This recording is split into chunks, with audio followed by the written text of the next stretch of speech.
दोस्तों आज मैं आपको भारत के 9 अंतर्राज्यीय नदी जल विवाद यानी कि इंटरस्टेट रिवर वाटर डिस्प्यूट्स के बारे में बताऊंगा। जैसा कि आपको पता है कि भारत में आज की तारीख में 28 राज्य और 8 केंद्र शासित प्रदेश हैं।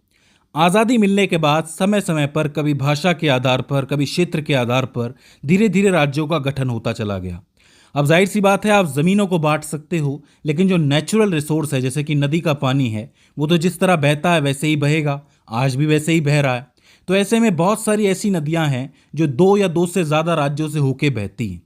अब अगर उन राज्यों के बीच में उस नदी के पानी को लेके कोई झगड़ा होता है, उसे ही अंतर्राज्यीय नदी जल विवाद या फिर इंटरस्टेट रिवर वाटर डिस्प्यूट कहा जाता है। इसी को हल करने के लिए साल 1956 में अंतर्राज्यीय नदी जल विवाद अधिनियम 1956 बनाया गया, जिसे इंग्लिश में interstate river water dispute act 1956 कहा जाता है, IRWD एक्ट। इसको ध्यान में रखना। अब इस अधिनियम या फिर एक्ट का काम क्या था? इस एक्ट के जरिए कुछ एक नियम और कानून बनाए गए जिससे कि जल विवाद को पहले तो डिफाइन किया जाएगा कि भाई कौन सा विवाद जल विवाद कहलाएगा, उसके बाद उसको सॉल्व करने का काम किया जाएगा। अब देखो, अगर दो राज्यों के बीच में जल विवाद पैदा हो जाए तो उसको जल विवाद कब माना जाएगा? जब तीन स्थितियां पैदा हो जाए। पहली स्थिति, पानी का उपयोग और नियंत्रण। किसी भी अंतर्राज्यीय नदी यानी कि दो या दो से अधिक राज्यों में बहने वाली नदी या नदी घाटी के पानी के इस्तेमाल या बंटवारे या नियंत्रण को लेके अगर दोनों के बीच में झगड़ा हो जाए तब उसे जल विवाद कहा जाएगा। इसके अलावा समझौतों की व्याख्या यानी कि पानी के उपयोग, बंटवारे या नियंत्रण से जुड़ा हुआ कोई पुराना समझौता हो। आपको पता है इन राज्यों के बीच में पहले समझौते भी बहुत हुए हैं। आज़ादी से पहले या बहुत पहले ब्रिटिश काल के अंदर भी बहुत से समझौते हुए हैं। तो ऐसे में जो समझौता हुआ था उसकी शर्तों का मतलब निकालने पर और लागू करने पर अगर कोई झगड़ा हो जाता है तो उसे भी जल विवाद कहा जाएगा। तीसरा, वाटर कर यानी कि जल रेट। अगर किसी कानून या रोक के बावजूद पानी पर किसी तरीके का टैक्स या शुल्क लगाया जाएगा तो इस विवाद को भी जल विवाद ही काउंट किया जाएगा। अगर कोई ऐसी स्थिति पैदा हो जाती है और सरकारें जो हैं वो बैठ के बात करती हैं और बात का कोई हल नहीं निकलता, तो ऐसे में केंद्र सरकार जो है वो एक विशेष अदालत बनाती है जिसको ट्रिब्यूनल कहा जाता है। अब देखो, ये जो ट्रिब्यूनल का फैसला होता है ये सुप्रीम कोर्ट के फैसले के बराबर माना जाता है। जब केंद्र सरकार ट्रिब्यूनल के अंतिम फैसले को स्वीकार कर लेती है तो वो उसे आधिकारिक राजपत्र में प्रकाशित कर देती है और एक नया कानून बना देती है। जो ट्रिब्यूनल का फैसला है उसी को नया कानून बना लेती है, और जब वो नया कानून बन जाता है तो वो पूरी तरीके से बाध्यकारी हो जाता है, उसको मानना कंपलसरी हो जाता है। लेकिन ऐसा नहीं है कि इसको चैलेंज नहीं किया जा सकता। अगर मान लो कि राज्य को ऐसा लगे कि ट्रिब्यूनल ने जो है फैसला गलत दिया है और केंद्र सरकार ने गलत कानून बनाया है, तो वो अपने अनुच्छेद 136 के अधिकार के तहत विशेष अनुमति याचिका यानी कि स्पेशल लीव पिटिशन डाल सकता है। SLP इसको कहते हैं। बहुत सारे राज्य ये SLP डालते भी हैं सुप्रीम कोर्ट में ट्रिब्यूनल के फैसले के आने के बाद भी। इसके अलावा अगर आम नागरिक को कोई तकलीफ हो तो वो अपने संविधान के अनुच्छेद 21 के जीवन जीने के अधिकार को मद्देनजर रखते हुए यानी कि राइट ऑफ लाइफ को मद्देनजर रखते हुए इसका उल्लंघन करके सीधा सुप्रीम कोर्ट जा सकता है। वो ये कह सकता है कि भैया ट्रिब्यूनल ने जो फैसला लिया है उसकी वजह से पानी हम तक नहीं पहुंच रहा है और हमें जीने का अधिकार है, तो ट्रिब्यूनल का फैसला बदलो। तो ऐसे में आम आदमी और राज्य दोनों ही ट्रिब्यूनल के फैसले के खिलाफ सुप्रीम कोर्ट जा सकते हैं। तो रास्ते उनके लिए भी खुले हुए होते हैं। हालांकि ये रास्ता इतना आसान नहीं होता है, इसमें बहुत सारी चीज़ें प्रूफ करनी पड़ती है, बहुत सारा समय लगाना पड़ता है, तब जाकर के कोई दूसरा फैसला आता है। हालांकि मैं आपको एक चीज़ अपडेट करवा दूं कि 2002 में इस एक्ट में एक संशोधन किया गया था। इसकी समय सीमा तय की गई थी। पहले क्या होता था कि इन मामलों के अंदर बहुत लंबा समय लगता था, इसलिए साल 2002 में इस कानून को बदला गया और ट्रिब्यूनल बनाने की समय सीमा तय की गई। केंद्र सरकार को राज्य का आवेदन मिलने के बाद 1 साल के अंदर अंदर ट्रिब्यूनल का गठन करने के लिए कहा गया। अगर कोई राज्य ये कहता है कि दूसरे राज्य की वजह से उसको पानी नहीं मिल रहा है तो वो आवेदन देगा। आवेदन मिलने के 1 साल के अंदर अंदर ट्रिब्यूनल का गठन होना चाहिए। फैसला सुनाने की भी समय सीमा तय की गई। ट्रिब्यूनल को यह कहा गया कि भैया आपका जैसे ही गठन हो जाए तो गठन होने के 3 साल के अंदर अंदर आपको अंतिम फैसला यानी कि अवार्ड सुनाना होगा, जिससे कि सारी परिस्थितियां काबू में आ सके। क्योंकि अगर आप 5 साल, 6 साल, 8 साल का वक्त लोगे तो क्या सालों तक लोग परेशान होते रहेंगे पानी के लिए? इसलिए समय सीमा तय की गई साल 2002 के अंदर। अगर वर्तमान स्थिति में आपको बताऊं तो साल 2020 तक भारत में ऐसे टोटल 9 ट्रिब्यूनल बनाए जा चुके थे जिन्होंने अपने फैसले भी दिए थे। लेकिन ज़मीनी हकीकत ये है कि ज़्यादातर मामलों में कोई ना कोई असंतुष्ट राज्य ट्रिब्यूनल के फैसले के खिलाफ अपनी शिकायतें लेकर सुप्रीम कोर्ट पहुंच ही जाता है, यानी कि एसएलपी लगा ही देता है। तो ये मामले पूरी तरीके से सुलझे नहीं हैं। बहुत से मामले तो बहुत ज़्यादा भीषण हो जाते हैं। अब मैं आपको एक एक करके 9 मामलों के बारे में बता देता हूं जो हमारे देश में इंपॉर्टेंट हुए हैं। सबसे पहले आता है कृष्णा जल विवाद, जिसका पहला ट्रिब्यूनल साल 1969 में बना था। जी हां, इसको लेके 2 ट्रिब्यूनल बने हैं। तो पहला जो था वो साल 1969 में बना था। इसका जो उद्गम है कृष्णा नदी का, वो महाराष्ट्र के महाबलेश्वर यानी कि पश्चिमी घाट से होता है। और इस पूरे के पूरे मामले में 3 राज्य शामिल हैं, महाराष्ट्र, कर्नाटक और आंध्र प्रदेश। महाराष्ट्र ये कहता है कि चूंकि हम उद्गम राज्य हैं, हमारे यहाँ से नदी बहती है, निकलना शुरू होती है, तो जो कोयना जल विद्युत परियोजना है और स्थानीय सिंचाई है उसके लिए हमें ज़्यादा पानी की ज़रूरत है, इसलिए पानी हम रखेंगे ज़्यादा। कर्नाटक ये कहता है कि मध्य बेसिन के राज्य हैं हम लोग, यानी कि बीच में आते हैं हम लोग, और उत्तरी हिस्से में, जो कर्नाटक का उत्तरी हिस्सा है, वहाँ पर सूखा पड़ता रहता है, इसलिए वहाँ पर सूखा बचाने के लिए, सूखे से बचाने के लिए हमें ज़्यादा पानी की ज़रूरत है। और आंध्र प्रदेश ये कहता है कि चूंकि हम सबसे निचला राज्य हैं और जितना भी कृष्णा डेल्टा है, कृषि का पूरा यहाँ पर बना हुआ है, वो सब कृष्णा के पानी पर डिपेंड करता है, इसलिए अगर आप ऊपर बांध बना लोगे जल विद्युत परियोजना के लिए और अगर कर्नाटक पानी रख लेगा सिंचाई के लिए, तो ऐसे में हमारा क्या होगा? पूरा का पूरा डेल्टा सूख जाएगा। तो ये विवाद था। दूसरा जल विवाद था गोदावरी जल विवाद, साल 1969 का है, उसी टाइम का है। ये जो नदी है वो महाराष्ट्र के नासिक के त्र्यंबकेश्वर के आसपास से निकलती है और इसमें 5 राज्य शामिल थे, महाराष्ट्र, मध्य प्रदेश, ओडिशा, कर्नाटक और आंध्र प्रदेश। महाराष्ट्र, मध्य प्रदेश और ओडिशा का कहना यह है कि महाराष्ट्र मुख्य उद्गम स्थल है और मध्य प्रदेश और ओडिशा इसके प्रमुख सहायक नदियों के जल ग्रहण क्षेत्र हैं, यानी कि जल ग्रहण क्षेत्र मध्य प्रदेश और ओडिशा के अंदर है, जिन्हें अपने स्थानीय विकास के लिए पानी की जरूरत पड़ती है। तो इन 3 राज्यों का कहना यह है कि सबसे ज़्यादा पानी हमें मिलना चाहिए। कर्नाटक का कहना यह है कि गोदावरी नदी घाटी बेसिन जो है उसका कुछ हिस्सा कर्नाटक की सीमा में आता है, जिससे वह अपने हिस्से के जल उपयोग की मांग करता है कि थोड़ा हिस्सा जो है बेसिन का हमारे पास भी है, इसलिए हमें भी पानी चाहिए। और आंध्र प्रदेश हमेशा की तरह वही कहता है कि हम सबसे अंतिम राज्य हैं, नदी हमारे पास बह के आती है, डेल्टा बनाती है, कृषि वाला एरिया है, अगर आप पानी नहीं दोगे तो वो सूख जाएगा। स्पेशली जो पोलावरम क्षेत्र है उसमें बहुत ज्यादा नुकसान होगा, पुरानी सिंचाई का जो एरिया है उस पर सीधा असर पड़ेगा। फिर तीसरा जल विवाद आता है नर्मदा जल विवाद, ये भी 1969 का है, उसी टाइम का है। ये जो नदी है इसका उद्गम मध्य प्रदेश के अमरकंटक पठार से होता है और इस पूरे मामले में मध्य प्रदेश, महाराष्ट्र, गुजरात और राजस्थान राज्य शामिल है। मध्य प्रदेश और महाराष्ट्र की बात करोगे तो मुख्य बहाव जो है वो इसका मध्य प्रदेश और कुछ एक महाराष्ट्र के हिस्सों में देखने को मिलता है। इन राज्यों का कहना है कि बड़े बांधों की वजह से यहाँ पर जो विस्थापन होता है उसके बदले इनको उचित मुआवजा चाहिए, जिसमें बिजली और पानी की सटीक मात्रा चाहिए।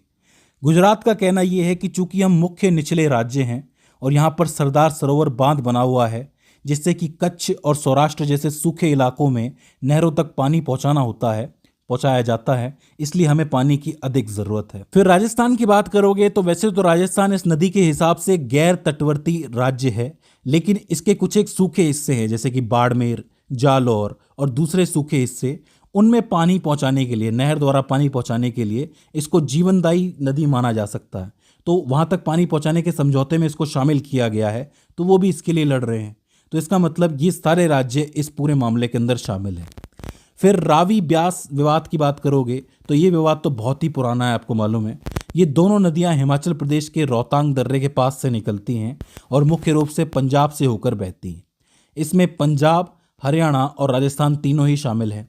पंजाब की बात करोगे तो चूंकि पंजाब इसका मुख्य तटवर्ती बहाव वाला राज्य है, तो इसका कहना यह है कि उसके पास किसानों की ज़रूरतें पहले पूरी होनी चाहिए, इसलिए सतलुज यमुना लिंक जो है SYL नहर, वो दूसरों को पानी देने का विरोध करता है कि भैया आप इससे दूसरों को पानी मत दो। हरियाणा का कहना यह है कि 1966 में पंजाब से अलग होने के बाद अपने तेजी से बढ़ते कृषि क्षेत्रों की सिंचाई करने के लिए हमें रावी और ब्यास का अतिरिक्त पानी चाहिए, जिससे कि हम विकास कर सके, तो हमें भी कानूनी रूप से बराबर अधिकार है। और राजस्थान का कहना यह है कि भले ही हम गैर तटवर्ती राज्य हैं, लेकिन जो इंदिरा गांधी नहर है उसके माध्यम से थार मरुस्थल के लाखों लोगों को पानी जो है वो इस नदी से ही मिलता है, तो आप हमें भी पानी दीजिए। तो तीनों के बीच में विवाद चला है इसको लेकर। फिर आता है कावेरी जल विवाद 1990। ये भी काफी बड़ा विवाद है। इस नदी के उद्गम की बात करोगे तो ये नदी कर्नाटक के कोडागु जिले में ब्रह्मगिरी पहाड़ियों से ताल कावेरी से निकलती है। इस पूरे विवाद में कर्नाटक, केरल, तमिलनाडु और पुदुचेरी जैसे इंपॉर्टेंट केंद्रीय शासित प्रदेश भी शामिल हैं। कर्नाटक और केरल की बात करोगे तो चूंकि उद्गम राज्य कर्नाटक है और अपने किसानों और शहर की ज़रूरत पूरी करना चाहता है, इसलिए वो पानी रोकना चाहता है। जबकि केरल जो है वो इसकी सहायक नदी जैसे कि काबेनी नदी, उसका बेसिन होने के कारण अपना हिस्सा मांगता है कि भाई हमें भी हिस्सा मिलना चाहिए, क्योंकि एक सहायक नदी यहाँ से भी जाती है। तमिलनाडु का कहना ये है कि हम मुख्य निचला राज्य हैं, जिसकी लाखों एकड़ की ऐतिहासिक धान की जो खेती है वो सदियों से कावेरी नदी पर निर्भर है। अगर आप ऊपर से पानी कम छोड़ोगे तो ये पूरी की पूरी फसल, पूरा का पूरा एरिया बर्बाद हो जाएगा। और पुदुचेरी का कहना ये है कि जो कराईकल है, पुदुचेरी का कराईकल क्षेत्र, वो कावेरी डेल्टा के बिल्कुल अंतिम छोर पर स्थित है, जहाँ खेती और पीने के पानी के लिए कावेरी नदी के अलावा और कोई दूसरा प्राकृतिक विकल्प नहीं है। तो पीने का पानी और कृषि का पानी हमें इसी से मिलता है, तो हमें भी पानी दो। तो ये विवाद काफ़ी बड़ा विवाद है, काफ़ी सारे राज्यों और केंद्र शासित प्रदेशों के बीच में। फिर बात करोगे वापस से कृष्णा जल विवाद के बारे में। इसका दूसरा ट्रिब्यूनल बनाया गया साल 2004 के अंदर। इस बार महाराष्ट्र का कहना यह है कि पिछले समझौते को गुजरे काफी साल हो चुके हैं और परिस्थितियां काफी बदल चुकी हैं। हमारे सूखाग्रस्त क्षेत्रों के लिए नदी के अतिरिक्त पानी की जरूरत है, तो हमें ज्यादा पानी चाहिए। कर्नाटक ये कह रहा है कि हमारे अलमट्टी बांध की ऊंचाई हम बढ़ाना चाहते हैं, जिससे हम थोड़ा ज़्यादा पानी स्टोर कर सकें, जो हमारी ज़रूरतों को पूरा कर सके और विकास हो सके। और आखिर में इसमें आंध्र प्रदेश इसलिए नज़र बनाए हुए है कि तुम जल रोकने के नाम पर इतना ज़्यादा जल ना रोक लो कि आंध्र प्रदेश में बने हुए श्रीशैलम और नागार्जुन बांधों के लिए दिक्कत पैदा हो जाए। आपको पता है आंध्र प्रदेश में दो इंपॉर्टेंट बांध बने हुए हैं, श्रीशैलम और नागार्जुन सागर। ये दोनों ही आंध्र प्रदेश के लिए ज़रूरी माने जाते हैं। अगर इसमें पानी की सप्लाई कम होगी तो आंध्र प्रदेश के लिए दिक्कत खड़ी हो जाएगी। फिर आता है महादाई यानी कि मांडवी जल विवाद 2010। ये जो नदी है कर्नाटक के बेलगावी जिले यानी कि पश्चिमी घाट से निकलती है। इसमें कर्नाटक, गोवा और महाराष्ट्र जैसे राज्य शामिल हैं। कर्नाटक की बात करोगे तो वो कहता है कि चूंकि हम उद्गम राज्य हैं, यही कारण है कि कलसा बंडूरी नहर परियोजना, यहाँ पर एक नहर परियोजना चल रही है, उसके लिए पानी हमें चाहिए। तो पानी को मोड़कर अपने उत्तरी जिलों जैसे कि धारवाड़, ऐसे ज़िलों में हम ले जाएंगे और वहाँ पर पेयजल की आपूर्ति पूरी करेंगे। तो इसके लिए हमें पानी की ज़रूरत है। गोवा ये कहता है कि ये गोवा की सबसे प्रमुख नदी है, जीवन रेखा है। इसका विरोध ये है कि पानी मोड़ने से गोवा का जलस्तर गिर जाएगा, खारापन बढ़ेगा और संवेदनशील वन और मैग्रोव नष्ट हो जाएंगे। तो हमारे लिए प्राकृतिक दिक्कत खड़ी हो जाएगी, आपदा आ जाएगी। महाराष्ट्र इसमें क्यों शामिल है? इस नदी बेसिन का एक छोटा सा हिस्सा, लगभग 7 टीएमसी जल ग्रहण क्षेत्र महाराष्ट्र की सीमा के अंदर आता है। इसलिए वह अपने स्थानीय निवासियों के लिए पानी का अधिकार मांगता है। वो ये कहता है कि एक छोटा तो छोटा सही, लेकिन हिस्सा यहाँ से भी गुजरता है, तो हमें पानी का थोड़ा बहुत हिस्सा तो चाहिए। फिर आता है वंशधारा जल विवाद 2010। इस नदी का उद्गम ओडिशा के कालाहांडी जिले से होता है। इसमें ओडिशा और आंध्र प्रदेश दोनों राज्य शामिल हैं। ओडिशा का कहना यह है कि हम ऊपरी और उद्गम राज्य हैं। जो आंध्र प्रदेश है वो अपने कटरागढ़ नहर यानी कि साइड चैनल वियर बनाने की कोशिश कर रहा है। इससे होगा ये कि इसके बनने की वजह से नदी का जो बहाव है वो बदल जाएगा और ओडिशा के इलाके सूख जाएंगे। आंध्र प्रदेश जो कि एक निचला राज्य है, वो ये कहता है कि जो श्रीकाकुलम जिला है उसमें सूखाग्रस्त किसानों को सिंचाई का पानी देने के लिए हम नैराडी बैराज बनाना चाहते हैं। इसी को लेकर जमीन अधिग्रहण पर विवाद चल रहा है कि अगर आप पानी को ले गए नहर के जरिए तो सारा का सारा बहाव बदल जाएगा और उड़ीसा को पानी मिलेगा नहीं। अब दोनों राज्यों के अंदर विश्वास की थोड़ी कमी है कि 50-50% पानी बटेगा कि नहीं बटेगा। जमीन पर कागज में तो बट जाएगा, लेकिन जमीन पर कैसे बटेगा। इस लिस्ट का आखिरी नदी जल विवाद है महानदी जल विवाद 2018, जिसको मैंने हाल ही में डिटेल के साथ आपको बताया था। इस नदी का उद्गम छत्तीसगढ़ के धमतरी जिले से होता है, सिहावा पर्वत के आसपास। इसमें छत्तीसगढ़ और ओडिशा दोनों ही शामिल हैं। छत्तीसगढ़ एक ऊपरी राज्य है जिसने अपने तेजी में बढ़ते उद्योगों के लिए और स्थायी किसानों की मांग पूरी करने के लिए ऊपर बड़े बड़े हिस्सों में छोटे छोटे बांध बना दिए हैं ताकि पानी को ज़्यादा स्टोर किया जा सके। ओडिशा ये कह रहा है कि हम निचला राज्य हैं, अगर आप इस तरीके से बांध बनाते रहोगे तो हमारा जो पानी है वो कम हो जाएगा और हीराकुंड बांध जो है उसमें पानी का जो स्तर है वो गिर जाएगा, जिससे हमारे राज्य में पेयजल और सिंचाई दोनों को नुकसान होगा। तो इस वजह से दोनों राज्यों के अंदर विवाद चला। अब चूंकि छत्तीसगढ़ जो था वो पहले मध्य प्रदेश का हिस्सा था, तो छत्तीसगढ़ और ओडिशा दोनों के बीच में कोई सरकारी समझौता हुआ नहीं था पानी को लेके। यही कारण है कि छत्तीसगढ़ जो ज़्यादातर पानी है वो उद्योगों के लिए दिए जा रहा है और इस वजह से नीचे प्रॉब्लम हो रही है, ओडिशा के अंदर प्रॉब्लम हो रही है। तो इस वजह से इन दोनों के बीच में विवाद चालू है। तो दोस्तों ये हो जाते हैं भारत के 9 इंपॉर्टेंट नदी जल विवाद। आई होप ये सारे नदी विवाद अब आपकी नज़र में आ गए होंगे। अब हम करेंगे ये कि एक एक करके सभी के बारे में डिटेल से बात करेंगे, जिससे हमें इसके आसपास की ज्योग्राफी भी जानने का भी मौका मिल जाएगा। तो दोस्तों आज की इस वीडियो के अंदर बस इतना ही। See you in the next one.